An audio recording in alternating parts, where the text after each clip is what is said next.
Good afternoon, friends, and thank you very much for being here this afternoon.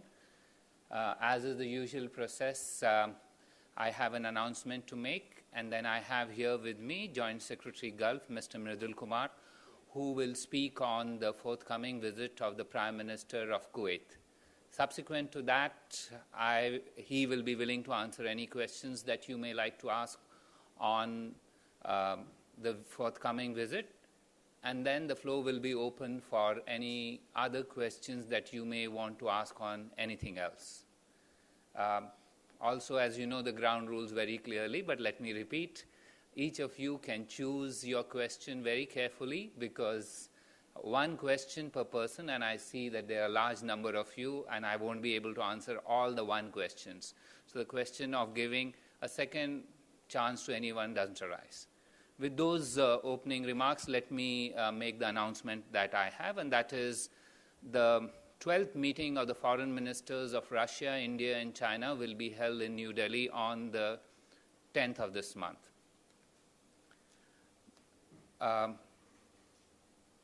This is the third time that it is being held in India. Previously, it was held in 2007 and 2011. It was in Delhi and Bengaluru previously, and this time it's back in Delhi. The External Affairs Minister will host his counterparts from both these countries. As the meeting is taking place in the backdrop of the evolving scenario in the Middle East and North Africa, as well as the upcoming 9th WTO summit in WTO Ministerial Conference in Bali, therefore, issues relating to these will figure in the discussion. In addition, of course, they will also address concerns relating to terrorism, to drug trafficking, to discussions on cooperation in multilateral fora, in which all the three countries are participants in different multilateral fora, and will also cover other global and regional issues of interest to these three countries.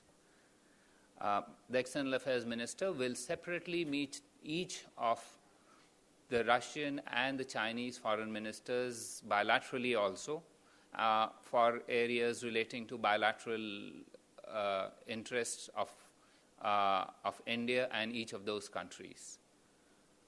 Just for your information, in addition to these meetings on the 10th, the External Affairs Minister will also have 10 bilateral meetings with various countries whose foreign ministers are coming for the ASEM foreign ministers meeting. We will have a separate briefing on the ASEM foreign ministers meeting as well as other activities on Saturday. And I will confine myself now to the RIC. And if any of you would like to know which are the bilateral meetings, I'm willing to share that information with you. That's the only announcement that I have for now in terms of visits and meetings proposed. I will now request Joint Secretary Gulf, Mr. Mridul Kumar, to make his opening remarks in terms of the forthcoming visit of the Prime Minister of Kuwait, and then we'll take it from there. GS Gulf. Thank you. Yeah. The visit of the Prime Minister of Kuwait. Before I take this subject, let me thank you all for coming here. And the last visit that we had from my region was the visit of the Prime Minister of Iraq. And at that point in time, I engaged with our friends in media, and I mentioned to them about the excellent relationship and the stakes that our country has with these special friends that we have in the Gulf countries. While we talk a lot about foreign policy, and while we write a lot about foreign policy, I thought, before I speak about this visit, let me put in perspective the relationship that India has with these Gulf countries and the kind of stakes that we have with these countries.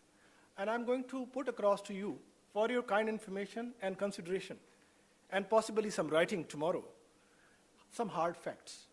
Please look at these hard facts and see for yourself where should we take our relationship to in terms of working closely with the Gulf countries.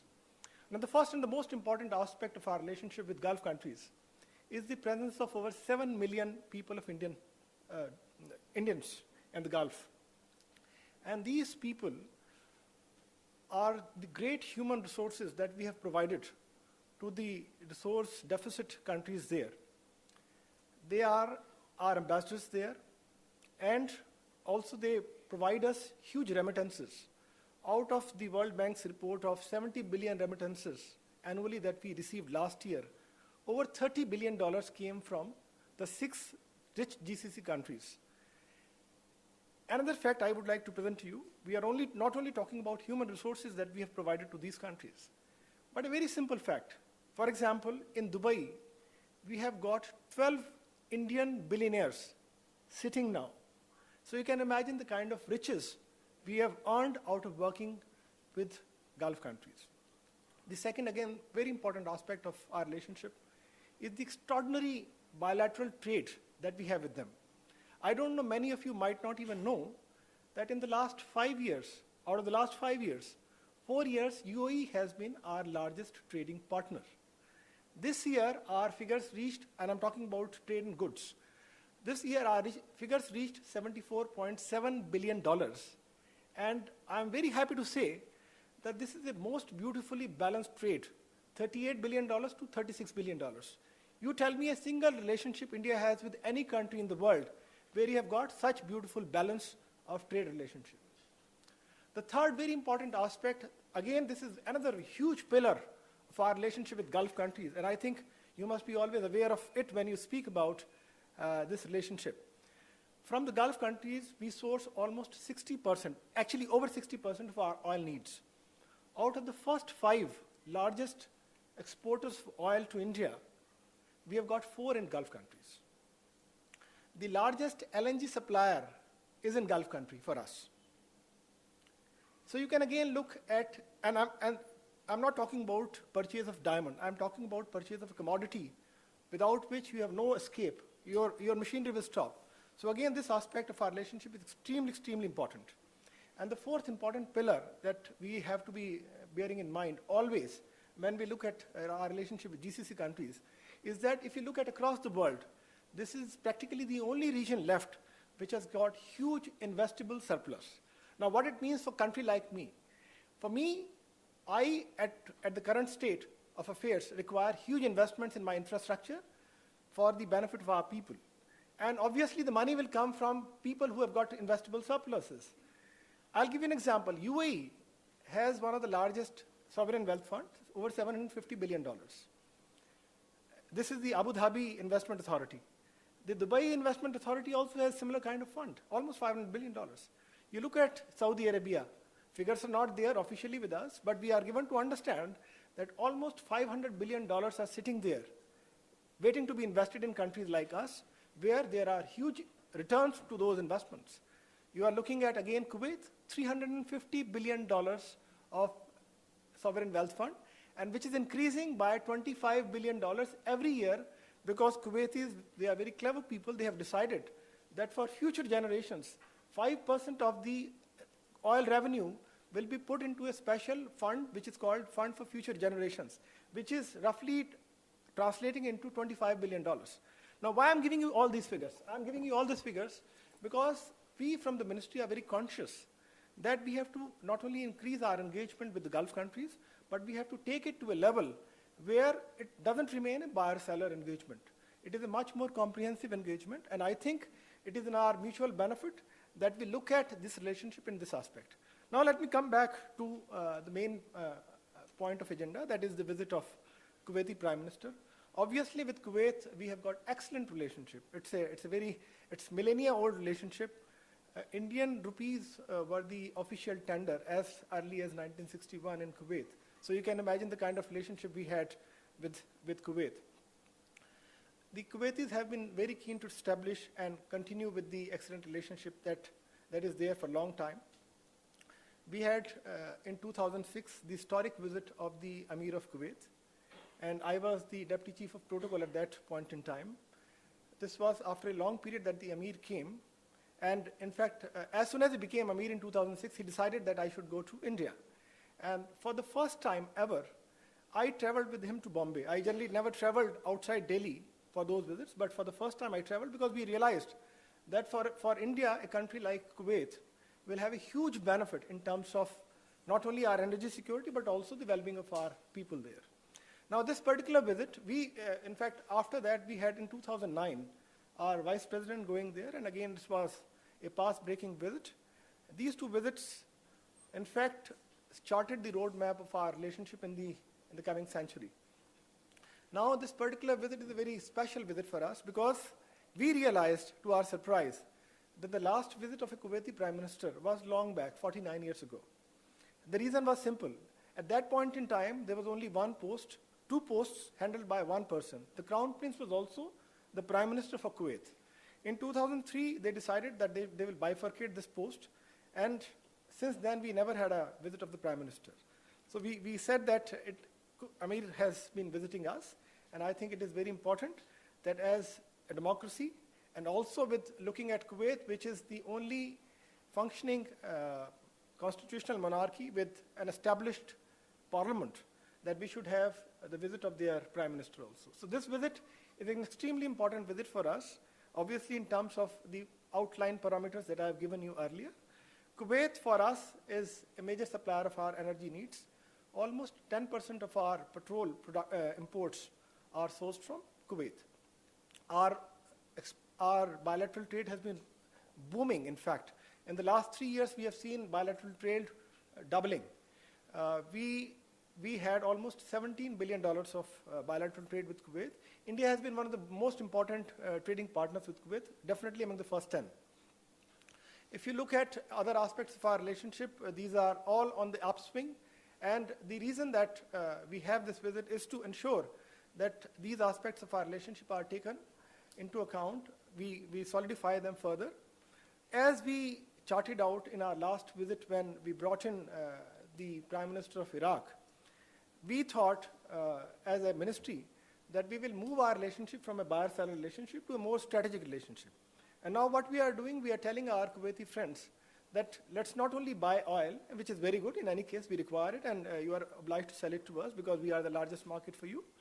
But at the same time, why don't we do some more for us in terms of mutual benefit? And that more is the joint ventures in petrochemical complexes. We are looking at possibly working together in third countries also. We are also looking at ventures in fertilizer sectors also. So there's a huge opportunity that we are looking at. A long-term strategic supply of oil is another aspect of our relationship that we are discussing very seriously with Kuwaitis. So these all aspects make sure that we have a very well-rounded and very important relationship. I will not like to sort of keep on talking, and I will stay quiet now, and I will leave the floor open to you if you have any questions to ask. There are many areas I have not covered deliberately, but I expect that you will ask me those questions, and I'll be more than happy to answer your questions. The floor is now open for questions. Santosh? Sir, good evening. Which are the other areas other than oil and petrochemical that they are looking? As I mentioned to you that obviously trade is a very important aspect of our relationship. Our trade relationship is growing very fast. We export a lot of products to them, which includes foodstuff, bovine meat, marine products. We are looking at textiles. We are looking at electrical equipment. We are looking at trucks, machineries. So we are looking very seriously about this aspect of our relationship. Now, when I spoke about oil sector, again, you must take into account that oil sector, when we are talking about taking it to a step next from buyer-seller to a strategic level, we're talking about investment in our oil sector as well as in their oil sector. For example, in the current scenario, the Kuwaitis are investing over $100 billion in terms of refurbishing their oil sector, clean fuel projects. They are building new refineries. And there are huge opportunities for our companies, especially for EPC projects, to go there and work and ensure that our stamp is put strongly on these fields. Now, the other aspect of our relationship, again, is investments into India. And we are seeking that aspect also, both in terms of oil sector as well as in our infrastructure projects. The other aspect of our relationship is the security aspect. We have started dialogue with them. Obviously, The countries in that region are located in a very volatile region, and it is extremely important for us to engage with them in terms of security dialogue also. So this is another aspect of our relationship we are looking at very seriously with Kuwait. Just please, raise your hands if you would like to be identified. Yes, Ashok. Sir, this question relates to RIC. No, we will answer those first later on. You first finish those related to Kuwait, and then I'll come, and then you can ask. Yes, Kuwait. Yes, sir. What the OPEC price for a barrel is? Kuwait is giving us the same price or is the lower price? The prices, as you know, are determined by market forces, and obviously it is important for us to keep on engaging with our suppliers in the Gulf countries so as to ensure, first of all, that there is uninterrupted supply of oil. You are aware that because of certain reasons beyond our control, we were not able to source enough oil from Iran, and that is the reason why countries like Iraq and Kuwait have been able to fill in that gap. So I think I'll leave it at that. For us, the most important aspect is to ensure that our oil supplies are uninterrupted, and as much oil as we require from them is available to us. And that's, I think, the most important aspect. Yes, sir. Just a minute, please. Like in Saudi, there's a problem of Kuwaitization in Kuwait also. And there's a lot of deportation taking place. Kuwaitization. And there are a lot of deportation taking place. I work in Kuwait, so I know, I keep on traveling there. And then a lot of people have been picked up from the street, and for even like violation. A lot of Indians have been. We talk about Kuwait. Yeah, in Should I Kuwait. answer about Saudi Arabia? No, Kuwait. Only Kuwait. Kuwait. We will answer that separately. Yeah. Just to give you again facts and figures about the deportation, in the beginning of the year, we had about 690,000 Indians living in Kuwait. Today, the figure is almost 740,000. So you call it deportation, I call it opportunity. My people are going there in big numbers. Obviously, there is a huge human resource gap with the Gulf countries, and India is considered a very important and extremely attractive source for those requirements. Now you're talking about deportation. Let's not forget that, and I'm talking not only about Indians, I'm talking about expatriates in general. When you have got huge expatriate population within your country, it is again a very sovereign right of a sovereign nation to decide whether they would like to have, what kind of treatment they would like to mete out with people who are in violation of their laws. I presume the same thing is applicable to us also when we have got foreigners coming to India, and when they are in violation of our local laws. I think there are certain rules, procedures, and our national laws that have to be abided by. Now, when you're talking about deportation, and when I give you the figure that our numbers are rising, then obviously people who are deported are the people who are in violation of the local laws. But again, another aspect I would like to present to you is that the deportation figures in this year, when you say there is a special drive in Kuwait ongoing, is less than what happened in the last year. So obviously it's an ongoing process. Every country in the Gulf region will have the same thing. People who are in violation will be sent back, and I think it is in good of our people that they are sent back rather than being put into the jails. About? This year we had roughly about 4,500 to 5,000 people who have been deported back. But this is again an ongoing process. Every year this happens, and I don't feel a need for any worry on that. Yes, Dr. Awad. I think Kuwait hosts the largest number of Indian community. I think 750,000 Indian are in Kuwait, as the figure been given to us earlier. But my question is regarding to the security, the maritime security in the regions with the tension around. Is this going to be one of the major topic at the agenda of both the leaders? Thank you. Indian expatriates are the largest expatriate community within Kuwait. So what 750,000 numbers you're talking about is the expatriate community within Kuwait itself. So this is one thing. In terms of security of people Obviously, the numbers will not increase from 698,000 to 750,000 in a span of 10 months without our people feeling reassured. No, he's asking security general. You're talking about in the Gulf. And Obviously, the security within the Gulf region is of paramount importance to us, and we are watching it very closely.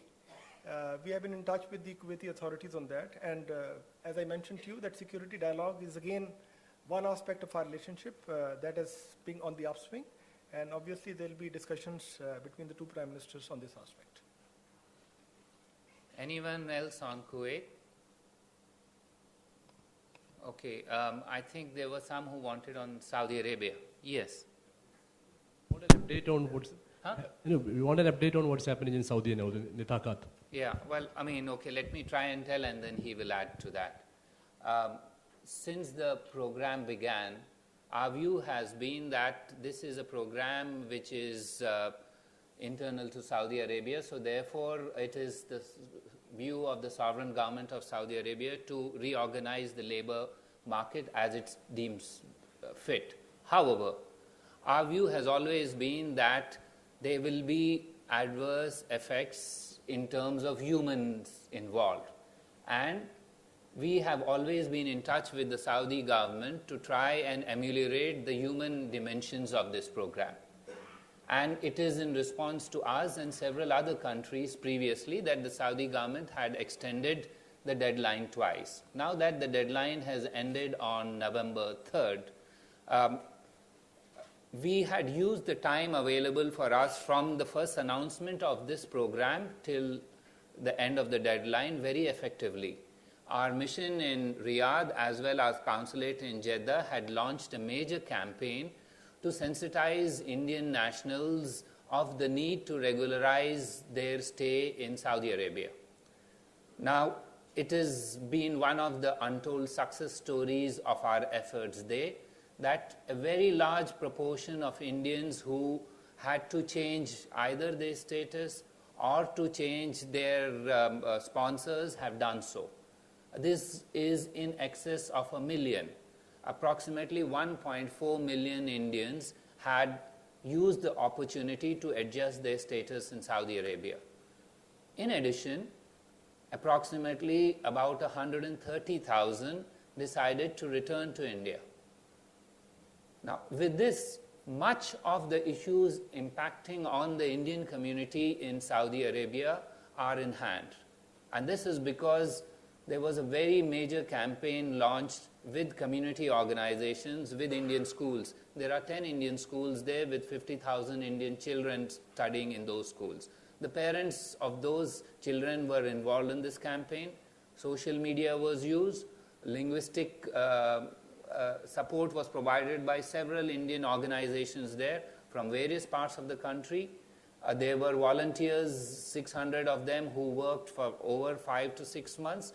And with the help of the Indian community, the Indian embassy and the consulate had largely been able to tackle this issue. So when the deadline ended, there were several countries who asked for a further extension. You will notice that we were not amongst those because we had made adequate preparations. That's where we stand on this matter right now. I will ask JS Gulf to provide any additional information that he has on this so that you can go with as much value that we can provide on this issue.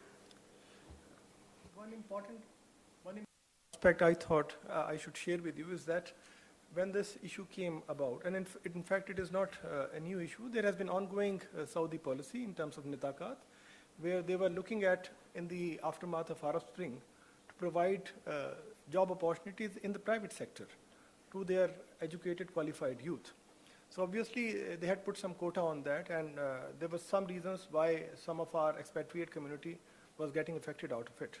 But when we realized that this was one important internal debate that Saudi Arabia was having within its own system of reforming, then we said to ourselves after realization that this is an extraordinary opportunity for us to make sure that our people who have been, for some reason or the other, staying there illegally, it is a beautiful opportunity for them to regularize their status. And I think it is in that spirit and with extraordinary preparations that our mission did, we could manage to make it a huge success in terms of orderly return of our people from Saudi Arabia. When he talked about 130,000 people, we must look at these numbers in relation to other past experiences that we had. From Libya, we evacuated 20,000 people. So, and here you have got orderly return of over 100,000 people without anybody knowing about it in the media as well as in our system. So I think this, we should give enough kudos to our people, our embassy there, our ambassador there, who has worked day in and day out to ensure that our people's interests, which is one of the highest priorities that we have in our relationship with the Gulf countries, is looked after well. Just to add a little bit more, the number of Indians there are now about 2.8 million. And this is a larger number than was at the beginning of the period that was given for regularization of stay. So in effect, as Joint Secretary Gulf has said, we've utilized this opportunity to not only regularize, but the flow of Indians continues there. Anyone else on Gulf related? If not, Ashok, you had on.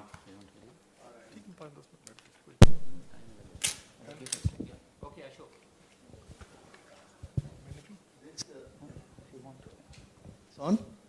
This relates to the RIC. Yes. It's a good thing that the RIC has on its agenda the discussion on the Bali WTO ministerial. What we know that WTO ministerial at Bali, the 9th ministerial, will have on agenda the trade facilitation, and one more point of India's interest is the food security, which has come under attack from the European Union and the US. Sir, the European Union and US give massive subsidies to their agriculture sector and food sector, amounting to billions of euros and dollars. Compared to this, the Indian food security is only 90,000 crores annually. So it is a peanut. And the struggle in the WTO, the rich countries and the poor countries, is phasing out of the heavy subsidies given by the rich countries. And that has been the cause of stalling of the process of negotiation in WTO. And there is a olive leaf branch being extended to India that you buy the peace clause. You buy the peace clause. Buy the peace clause. Bring back the peace clause. Is there any agenda to aggressively take up these issues? Thank you. It's the phasing out of the trade distorting subsidies by European Union and US and defending our food security. Thank you, Ashok. I think you very eloquently argued our case. And so let me try and summarize for you very quickly on the food subsidy, which you, I think, have raised an issue. As far as we are concerned, this is an issue that you, as you mentioned, had been raised. We are confident of defending our interests there. And I think this issue was raised largely because some countries felt with huge food stocks, we may use these for export. As you have quite clearly said, this is for our own use. These are for our subsistence requirements and not for export. We are confident that with this viewpoint, we will be able to articulate our view very forcefully, as you've said. If you would like further details on these have already been provided. They are on our website of what our position on this is and how we intend to articulate it by the Commerce Minister when he was traveling to Indonesia, because those of you who traveled to Indonesia with him know that this is not only an issue for India. There are other countries with large populations and food requirements for their large populations, including Indonesia. And the Indonesian president had raised it with the Prime Minister, and India and Indonesia will be working together on this in Bali. Yes, on RIC? Yes, Manish? Akbar, could you give us an update on the scope of cooperation with China, between India and China, on Afghanistan? And will this figure in discussion between the foreign ministers of India and China and also in the RIC trilateral? Thank you. Yes, all three of us are interested in Afghanistan, both India, China, as well as Russia. And this will be an issue where we have had bilateral contacts with each of them on this. We have discussions at various levels with China as well as with Russia on this matter. Also, when the NSAs of BRICS met, they were also discussing these issues. So you can certainly expect that to be an issue that figures. However, an update I can't provide because the last time these issues figured in bilateral discussion were in the summit just, I think, last month. We've had summits both with Russia and with China, and the outcomes of those are already provided to you. There is nothing to add since that on this matter. Yes, Rajiv? May I warn you, I will only choose one question from you. Well, you do your job, let me do mine. Akbar, could you give a broad brush? I would choose mine always. Sure. Could you give a broad brush picture of the agenda, whether of the RIC foreign ministers, whether the RIC architecture is taking a security hue, the SCO status for India, and whether it is time for RIC to upgrade to summit level institutionalized mechanism? Thank you. Well, RIC leaders have previously met at summit level. Subsequently, they decided that the best format would be at the foreign ministers level, because these are political consultations largely, and there are other fora where the leaders are meeting. For example, the G20, the BRICS, where they meet on the sidelines also. Plus, we have annual summits with Russia. We have regular meetings with China. This year, we've had 3 major interactions with China at the highest level, that is the head of government or head of state level. So therefore, at this stage, there is no thought that there is a need to further elevate this to the next level. However, there is a thought that since the RIC predated the BRICS, we need to adjust RIC interactions taking into account the BRICS and its emergence. So this will be an area of discussion. As regards other issues of a strategic nature, yes, this will be an area of discussion, depends on what is raised. These are free-flowing discussions between the foreign ministers, and we expect various issues of a strategic nature to be raised, and we are ready for that engagement. SCO. Well, our position on the SCO is fairly well known. We've raised it most recently during the visits, and that is that it is now for the SCO to take a decision. My understanding is that decision is still some way down the line, and we will await their outcome. We are confident of our credentials and of bringing greater value to SCO as and when SCO is comfortable in expanding its membership. Santosh, finished? Yes. Yes. Sir, details of the just the name of the countries Mr. Khurshid is going to meet.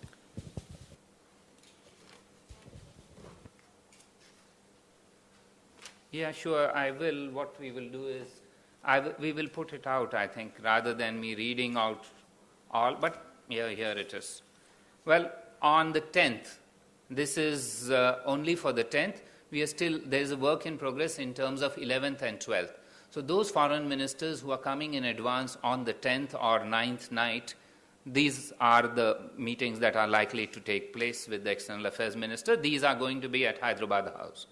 These are with the Foreign Minister of Romania, the Foreign Minister of Lithuania, Poland, Hungary, Malta, Cyprus, Czech Republic, Norway. In addition, as I said, he will also meet his Russian and Chinese counterparts. These are for the 10th. There are other slots which we are working out depending on the time available, and we will put this out for the 11th and for the 12th. If you would like to ask any specific thing on this, otherwise we close this. Yes, you wanted the program of the Kuwaiti Prime Minister. We will put this up on the web and send you a message. This will be put up.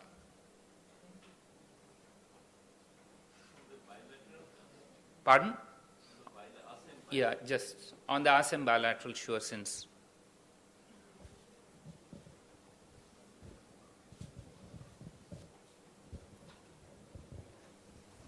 Nothing further on RIC or on Gulf or Kuwait. Yes. Now on other issues. Yes, sir. Decision taken on Pardon? Participation or participation? Yeah. Pardon? No, please let him ask this question. Otherwise, we'll give you a chance. Let him ask. I can't hear you if you can speak into the mic. Decision taken on External Affairs Minister participation in CHOCOM Summit in Colombo. Well, if your question is about the level of participation, I presume that is what it is, not External Affairs Ministry's participation, because the invitation was extended by the Sri Lankan government through their foreign minister who came here to the Prime Minister of India. So what you are asking is there a decision taken on that, on the level of Indian participation?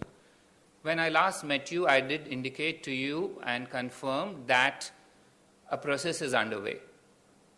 I can further confirm that the process is now fairly advanced. We will, and it is all issues relating to that are available for decision making. And we hope to have an early outcome of that decision, and we will communicate to you once that decision is made available to us. Yes, anybody? My question is on what's happening in Goa with the Nigerians. And the Nigerian envoys made some very strong statements today in TV interviews saying that he wants evidence from the Indian government about the safety of Nigerians there, that Nigerian people as a whole are feeling insulted and offended, that the Indian government is more concerned with the welfare of your own people. These are some of the comments he's made today. Would you like to react to that? Nidhi, I think you are twisting his words. He didn't say government. He said all of you. And he specifically mentioned media. Please play those tapes again, which are available to you, and you've been playing all on this. Let me anyway divert from that, because I don't want to say what he said. It's available for the record. I think he clearly said that all of you, especially the media. Now, as far as we are concerned, we are in diplomatic dialogue with them since yesterday, when this matter was raised by them with us. We have explained to them, their issue is that obviously the Nigerian High Commission is concerned and there is a sense of anguish at what may have happened to some of their nationals there. They have requested us for a thorough investigation and to bring to book those who are involved in the death of a Nigerian national and the consequent issues that flowed from that. Immediately following that request, we have assured them that we will act swiftly on that matter.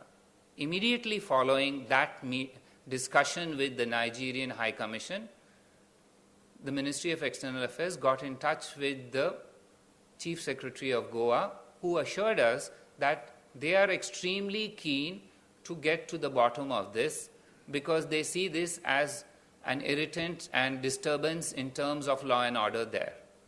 They have said that the investigation is underway. They have also assured us that within 48 hours, they would be providing us a report of the situation surrounding these events.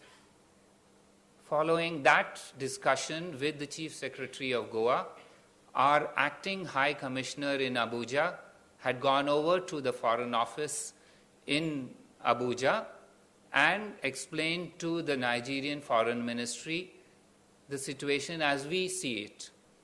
They were very appreciative of our efforts in promptly responding to their requests, and they look forward to further communication with us. And may I assure you, after that happened yesterday, we are in touch with the Nigerian High Commission, even today, this afternoon. And all we now need is a bit of space and time, because law and order issues require time and space to resolve. So may I request you, like the Nigerian High Commissioner did, that please give us that space and time to engage in a diplomatic dialogue and resolve these issues, because Nigeria and India have extremely cordial bilateral relations. It's a relationship which is defined by friendship.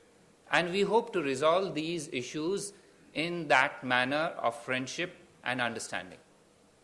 Yes, Maha? Is there any potential threat to the Indians in Nigeria? Because I believe there were warnings sent out that there'll be a repercussion. And has India communicated to Nigeria that there could perhaps be a drug trafficking link to this whole episode? Which of those questions should I answer? I never answer both. Someone else can. And yeah. As regards the first one, when we are in diplomatic dialogue, we haven't heard the words that you are mentioning. Neither did the Nigerian High Commissioner on television mention the words that you are mentioning. There is a sense of anguish about their nationals being adversely impacted. And neither here nor in Nigeria did we hear the language that we heard from you just now. Any other questions? Somebody can follow up. Meeting the Pakistani counterpart and the Bangladesh foreign minister, as it is a sideline meeting. So what could be the nature, just for my understanding, what could be the content of the sidelines meeting? You know, all meetings on the margins of multilateral events are by their very nature extremely limited. As regards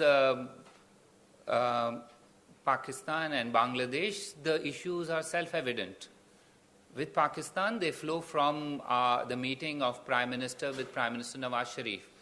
And as you know, there was one outcome of that meeting there, and that outcome was a precondition for moving ahead in terms of our bilateral engagement depends on peace and tranquility on the line of control. So they will assess where they have moved on since then. Does it require anything further? And that will basically be the basis of further discussions. As regards Bangladesh, you're aware, and the Government of India is committed to bringing the land boundary agreement to the next session of Parliament, and perhaps this will be an area of discussion. These are going to be limited meetings. There will be other issues perhaps on the spur of the moment, but I can't list out now for you. I'm just giving you a broad brush picture of that. Thank you very much. We've come to the end of this interaction.